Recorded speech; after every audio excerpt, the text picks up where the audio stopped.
Sarah, thank you for sitting down with me. Now, we're here in St. John's, Newfoundland for the Canadian Seed Growers Association and Seeds Canada meetings. Lots of talk this week about the next generation seed system, seed certification, etc. Sarah, you've taken a big interest in this over the years, especially at the CSGA meetings. How does all the stuff we're talking about, how does seed testing and analysis play a role? Well, obviously, Seeds Canada and the seed growers are a big part of my life. So, staying on top of big ticket items are very, very important. So in terms of the CSGA's discussion in terms of the new seed certification system that, that's talked about the other day, how that might relate to us. I mean, of course, we're not only doing the seed testing that's done on the pedigreed seed, but we're also doing crop inspection as well. So from a crop inspection point of view, there's been a lot of talk about introducing first-party inspections to make the crop inspection costs a little bit less expensive. And obviously one of the things we've been talking about is how can we introduce molecular testing into that as a component of quality in terms of seed inspection. And then there's drones. Everybody's talking about drones and what drones can do. So I was actually talking to a few people here this week about how we could incorporate drones to do the isolation strips with GPS and then have a molecular component for varietal identification and potentially varietal purity. I think it works well with what's happening in terms of how seed is processed. There are seed sorters, the cleaners, they're always putting in new equipment.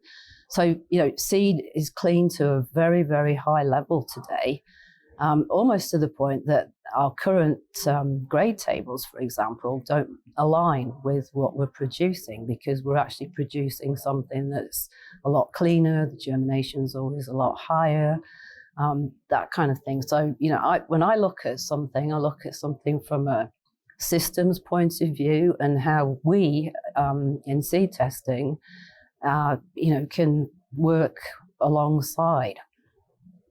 Lots we can do in the future. There was lots of talk yesterday at the CSGA meetings about harmonizing seed certification systems around the world. You've done a lot of work, taken a lot of interest in this through OECD seed schemes, AOSA, also the ISTA group, International Seed Testing Association. What's your advice to CSGA Seeds Canada in terms of harmonization of seed systems? How can that best be done? Well, I think Canada has based its seed scheme on the OECD seed scheme. We also look closely to our friends across the border with AOSCA. Obviously, I'm not that familiar with all the intricacies of it, but I think it's taking what has worked and continue to, work with the systems that have worked and, bring that into a more modern program. I think one of the things that was mentioned was, it's often difficult to actually get people to do the crop inspection, for example. There's more and more people moving on to, different areas of industry. And I think this is where, we can use technology better to make labor costs and that kind of thing easier. And as I say, just take the best of the best. And as far as I know, OECD is one of the, the best systems that we have. Bacterial leaf streak, or BLS, that's a big topic right now. In fact, you're our media center sponsor this year. We're handing out some of the 2020 Seed Labs literature concerning BLS. Can you talk a little bit about why BLS is such a big deal right now, why people need to know about this? Well, bacterial leaf streak, it's been around for quite a while, but it's only in the last year that it's really come up on the radar. And we've had a number of our customers phoning to see if we knew what it was, if we'd heard about it. And so I understand that you've already talked to Dr. Kim Kenwood. So she developed a molecular test to be able to identify it. And we found that, after talking to customers and having them send samples in, we had a number of samples come in a very, very quick time. And a lot of them essentially turned out to be positive. And then it was, okay, so there's no fungicide, how can we, deal with this? There's no seed treatments. So it came back to best management practices. One of the things, if the crop, particularly wheat, which it affects primarily, but it has been found on barley, if it's grown under irrigation, turn the water off if you start to see symptoms. Be scouting, continually to make sure that, that if it's there, you can, deal with it appropriately. And as I say, if it's under irrigation, the obvious thing is turn off the water. But there really isn't an awful lot we can do at the moment. So we've partnered up with Dr. Kelly Turkington, and he's doing some field visits at the moment. And of course, the University of Saskatchewan's heavily involved in it as well. So there's a group of us that have got together, and we're going to monitor it very closely and essentially come up with some ideas and some programs to, help monitor it. So it's a big topic at the moment. It's the new disease. Now, you're working to bring awareness not just to BLS, but to all kinds of diseases. 2020 Seed Labs has been a real pioneer when it comes to molecular testing.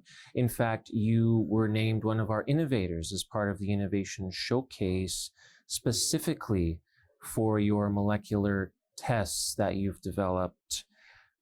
2020, as I said, is a real pioneer in this area. How does molecular testing take seed testing and analysis to the next level?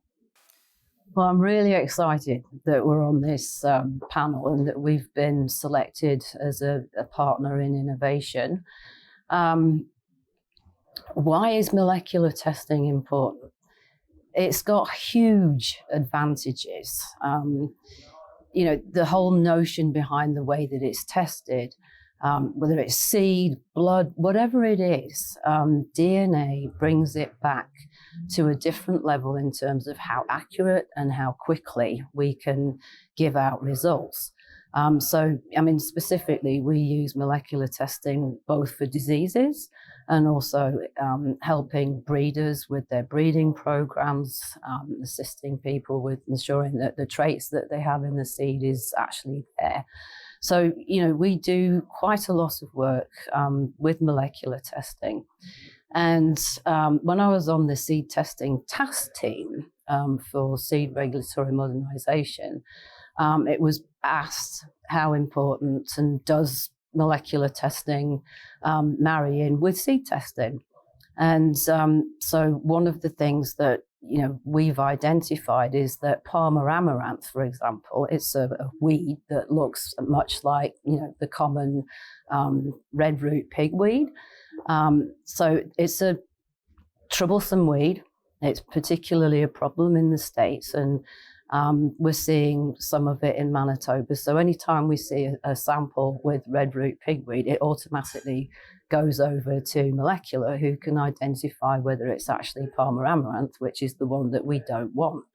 And so, the seed that we're exporting, some countries don't want it. So that's one very good example of how molecular testing supports seed analysis. And who knows, there's always something going on in the molecular world. And it's a big part of our business. Thank you for sitting down with me, Sarah. Thank you, Mark. It's always a pleasure. Thank you.